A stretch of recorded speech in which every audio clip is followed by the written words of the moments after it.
Hello, this channel. Welcome back, everyone.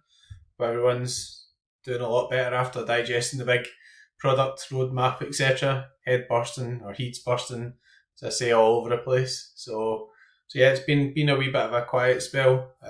Not much happening in terms of rewards, which is a bit unusual, but happens to us all, doesn't it? So yeah, loads of moves in terms of the gallery, loads of thinking going on in terms of strategy and taking a bit of chill time in between. So, firstly, going to do a quick preview of the midweek game week. Not done this yet, and then have a wee look at some lineups, etc.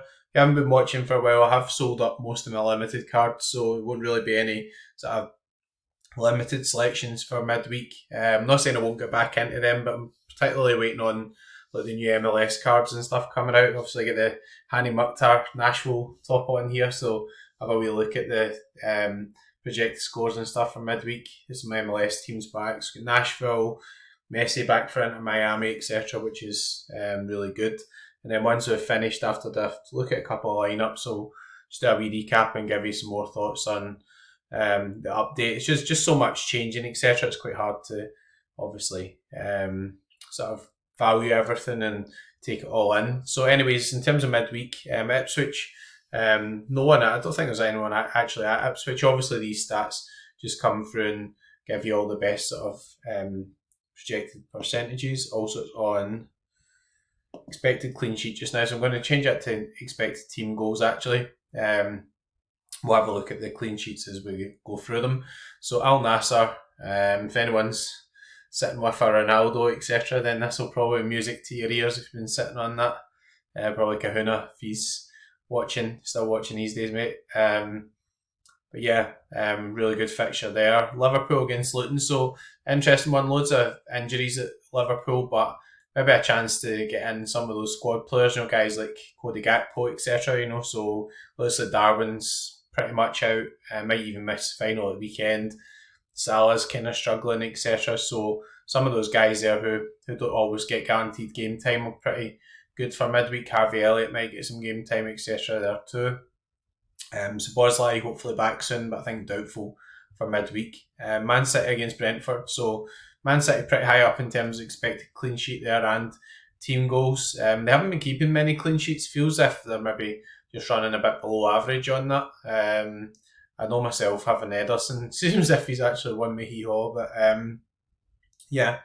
I'm sure his price will probably fly once they do actually start keeping clean sheets in Man City, usually the latter stages of Champions League and everything as well.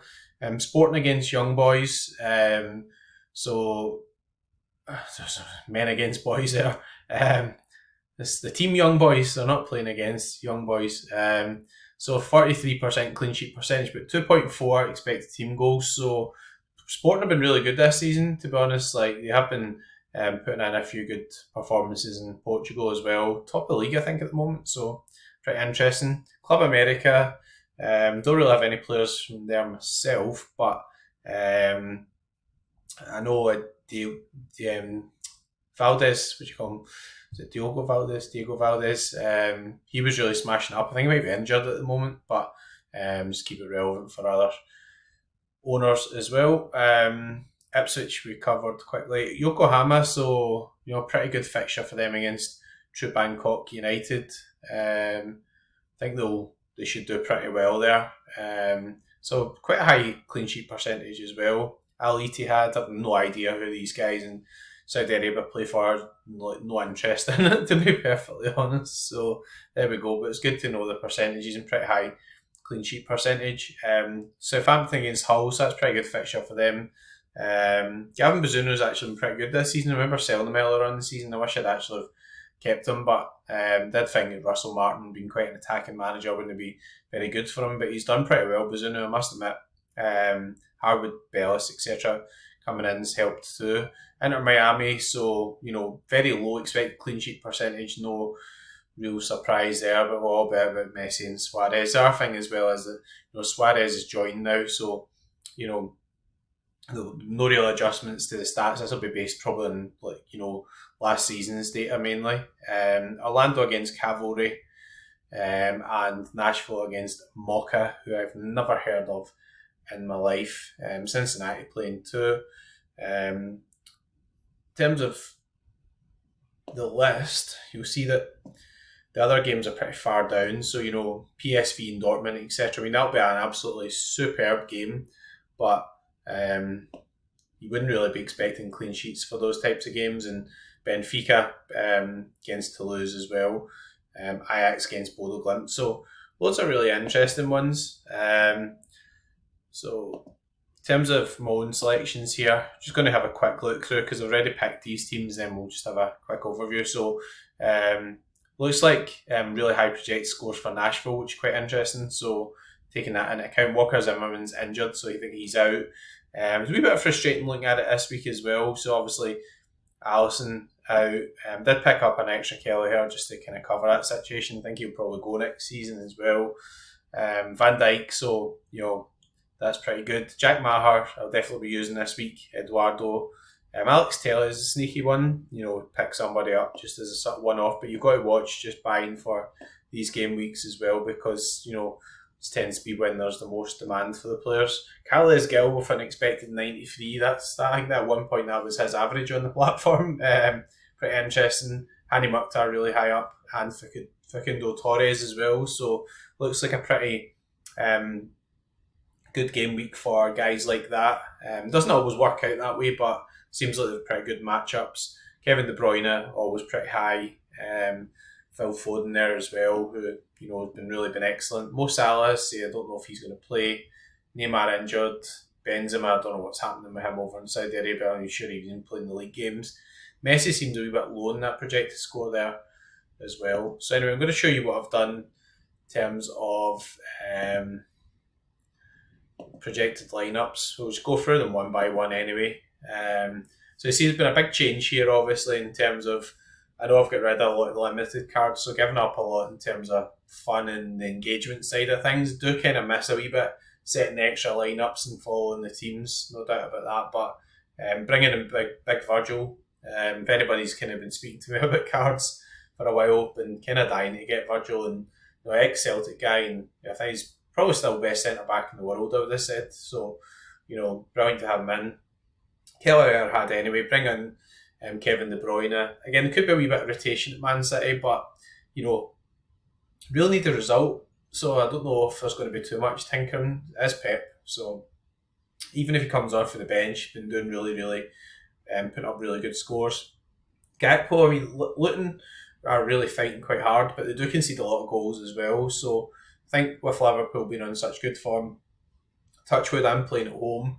Their tails are up with the Klopp thing, and I just think that perfect game for Gakpo, hopefully contribute, and Declan Rice. So again, this was another pick up, another buy.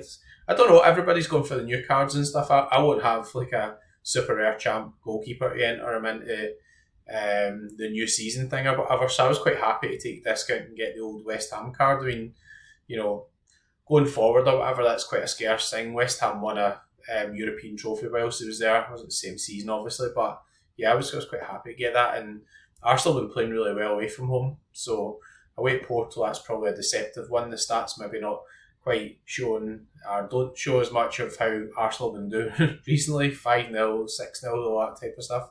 So I've gone for All-Star Super Rare. I've gone for Joe Willis, Maher and Hani Mukhtar. You see they're quite high up in terms of the expected scores here. So just to flick back to that, I mean, Mukhtar's in the top 2 there. Willis top 2, and Jack Maher's in the top 4, but Zimmerman's actually out injured, unfortunately.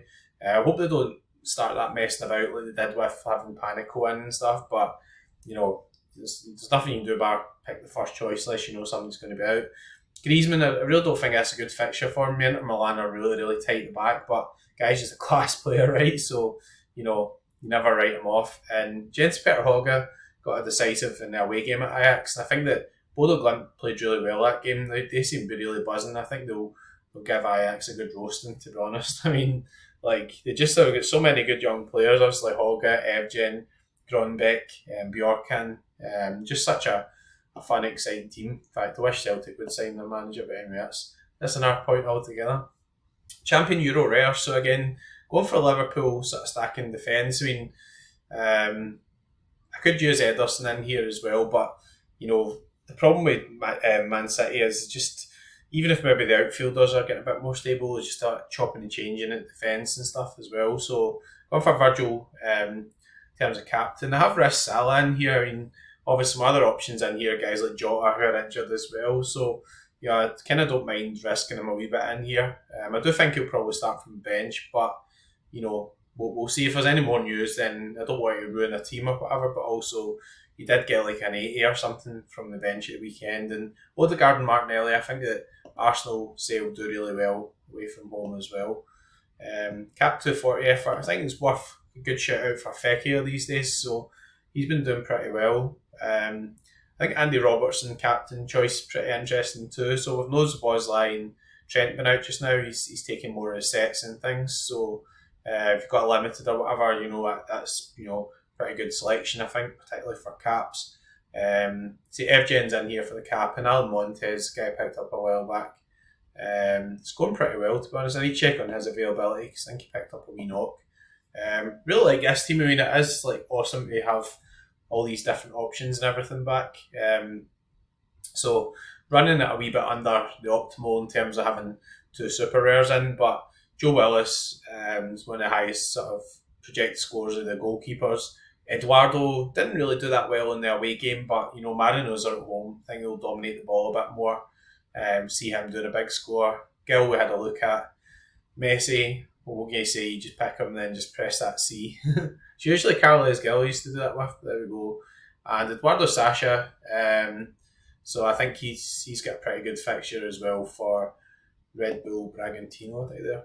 They call themselves these days. Cap 240 Super Airs just kind of chucked in, to be honest, so not much to sort of write home about there. Cap 240 Limited, again, this is just like using up the Limited. I don't even know if Jota's going to play, to be honest, but it's quite funny. A few of these guys are just now no longer at sort of Celtic anymore as well. I think the other one to highlight is under 23. Where is it? So this is my other favourite sort of team this weekend, so this midweek, sorry. It's been that bad a weekend, as I think ahead. Trubin, I mean, yeah, this is 1 of 100 card as well. This isn't actually one I bought that cheap. It's paid a bit more for this. But yeah, it's quite nice to have that as well. I think he's going to do a lot in the game, Trubin, so obviously utility-wise he's still got years left under 23, which is amazing, and that's still classic mode as well. You don't need to bother as much about new season cards. Jack Maher. So again, they could go a bit more boring here and just put out Saliba, Porto or whatever, but I'm going to go with the projections. I mean, Zimmerman's injured, so touch wood, Maher, he's pretty nailed to play. And it looks as if it should be a pretty good game for them, hopefully. So Nashville usually are pretty good at the back, so just fully expect to wake up on the 24th now and they've conceded 4 goals at Mocha or whatever you call them. Never heard of them before. Phil Foden has been unbelievable recently. I mean, he's been such a good player. Even when he's playing, since De Bruyne's come back, he's not always playing as central, but Brentford do concede. Flecken's been pretty poor this season. He had a really good game home against Man City, but I think he'll need to be even better this time. Julian Alvarez, interestingly, I mean, again, he's not guaranteed to start, but Jack Grealish is injured. It kind of seems to be maybe between Bernardo Silva and Doku. I think that really they need Alvarez on, Haaland's been getting chances, but need guys like Alvarez to kind of link up playing. Martinelli does what he says in the tin. Probably end up starting somebody else and playing Trossard or something. So there we go. So back to the club. Let's get a sort of quick review in terms of what's happening. I mean, kind of discussed this in the other video. So I brought in a Kelleher. As soon as I heard about the Alisson news, brought in a Kelleher. And this will be quite handy for the in-season competition if Alisson's out a good bit. And I think it's pretty good long-term investment. I mean, he looks pretty good. It's only 24. There's loads of teams interested in him. So I imagine he'll get a number 1 slot at some point.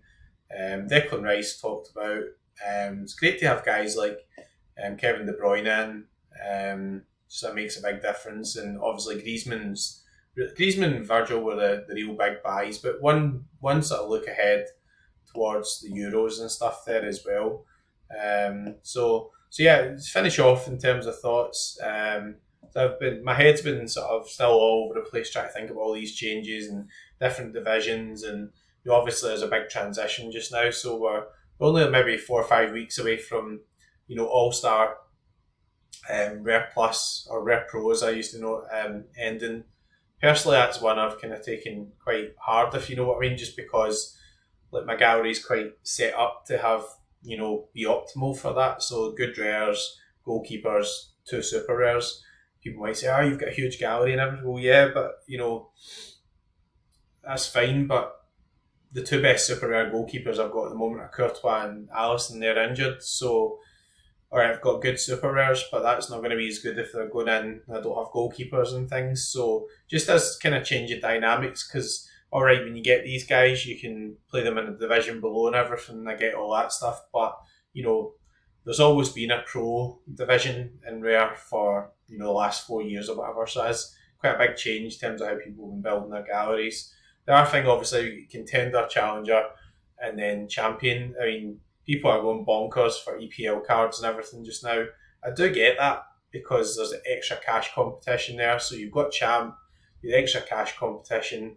There's that real incentive to try and win those big prizes. So it's doing the job pretty well from that point of view. But remember there is going to be, I think, cash comp coming for like champ. There's going to be a cash comp coming for contender and for challenger as well. So when things are divided up a bit more, it's going to be quite interesting. Looks like there's not been any MLS cards on auction for at least a week now, so it does look like we'll probably get them this week. I don't have any knowledge in that, but I've seen that somebody commented on Twitter, and Sorare replied just with the 2 eyes as if kind of watch out for them. So that's pretty interesting. It'd be good to have the cards out and available start of the season, but I just do feel as if the dynamics have changed a wee bit at the moment. You've got people trying to sell out different strategies, people who maybe had some lower end super rares really don't want them anymore. So huge changes in strategies.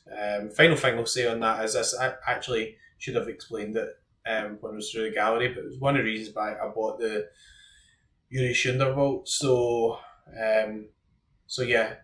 Obviously, the Andrew Robertson unique went in the cull to Pranksy. Good luck with him. But brought in Yuri Sunderwald. Now, this is a guy I actually bid more for in the auction when it was there. I think it went for nearly 400. I bid up to like 350. Just signed a long-term deal. Nicola Jobs gets linked when he moves away. I just kind of view him as maybe my way back into unique in a wee bit, because the unique goalkeepers usually are £3,000-4,000 each. So some point I probably will have the money like to say, well, okay, I could do that, but is it really worth it? Only having like 7 or 8 uniques. Doesn't even look as if there's different divisions in unique. The caps are maybe going to go and stuff. So need to see how that all sort of shakes out, but it can be a good opportunity to pick up cards from people. I mean, the guy who had bought this was running them with like other uniques and just hoping to hit the 240 cap. So some higher cap guys than you would normally get if you had a playing goalkeeper. So it's kind of interesting that. And sometimes if you've just got a bit of patience, it could be nice to pick up some of these cards as well. But I say overall, in terms of the update, I think the most positive thing is seeing the effect the cash is having on, the sales and things. You look at the EPL cards, like, even top level EPL guys who, really probably shouldn't be, that are more expensive than La Liga guys. Like Bruno Fernandes is selling again for more than Griezmann. Probably shouldn't be based on form and all that sort of stuff. But still a top level player. You see like David Raya is going for like £1,100 and stuff. Arsenal are doing pretty well. Midweek fixtures coming up and all that sort of stuff. Playing Sheffield United soon, but people are really sort of steaming in and piling in and really seem to be thinking quite short term. So remember, like, it is February. There's not a huge amount of time left in some of these seasons. You buy those, really good EPL cards just now. That's great.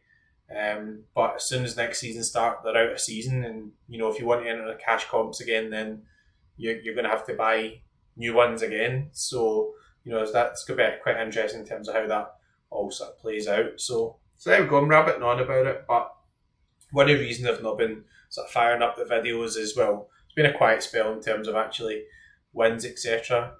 But just to see me loads of stuff going on in my head about how to work it out and who's going to be playing where and all that sort of stuff. The only other comment to make on it is just, you're playing Challenger and things, just remember that Challenger is going to change as well. All-Stars here until August, so there's a good bit of notice with that. But, guys like Joey Veerman, etc., people would buy Joey Veerman to play an All-Star and try and win the top cards, etc. And I know he is a top card himself, but, Contender's going to be in one sort of box, then you'll have Challenger in our box, then you'll have Champion, plus you'll have the cash leagues for La Liga, Bundesliga and EPL. So the top cards are going to be from Champion, and they might become so expensive that a lot of people are going to be struggling to play with them, in which case hopefully people will choose to play in Challenger, or people will choose to play in Contender or whatever. But Joey Veerman's going to be able to win a Messi, but winning a Messi is not going to be quite the same as winning a Messi before, because Messi used to play in Champ. He doesn't anymore. Now he's going to be in Challenger. When you win other cards with him or you win cash, it's going to be slightly less than you can win in Champ. Plus Champ has, these additional sort of leagues as well. So Challenger's just Challenger. You've got your divisions, you've got the cash competitions, that's great. But those have slightly less money in them, cash competitions wise, than Champion, plus the EPL, La Liga and Bundesliga have their own cash leagues. So I think it all just kind of points to the fact that at the moment, if people are buying cards, etc., I think you should be looking at guys who are going to the Euros, etc. That's what I would say. You're paying a premium just now. Just remember that you are paying a premium just now, and there's other parts of the market that are not quite as sort of liquid, etc. And there's definitely value to be found, but just be careful that you understand why you're buying these cards, etc., and what your plan is, because we are coming towards the end of the season. The season bonus rule has changed. When the next season starts, it's out of season. So if you buy your Bruno Fernandes just now and use it at the Euros, as soon as the EPL kicks off again, it's out of season. No crossover. It's been confirmed. It's in FAQs. If you want to play a cash comp next season, you'll need to buy another one, etc. So it's going to be quite interesting to see how that dynamic all sort of plays out, etc. as well. So there we go. I have been rabbiting on. That was a midweek preview. I'm not going to be winning anything this weekend, which is usually unlikely. But there we go. Sometimes it takes a couple of kicks in the nuts to make you appreciate the wins and stuff as well. But we'll be back with a lineup video for the weekend. Celtic will be back, hopefully not conceding in the 93rd minute or anything this time. Be helpful if they would get their finger out and start actually playing well again. But we'll hopefully do the play sharper preview, have a chat, set some teams for the weekend, get back in amongst it. So anyway, we'll end in customary fashion. I'm glad the MLS is back as well, so that's not customary fashion. But if you're playing midweek, good luck. Go fuck.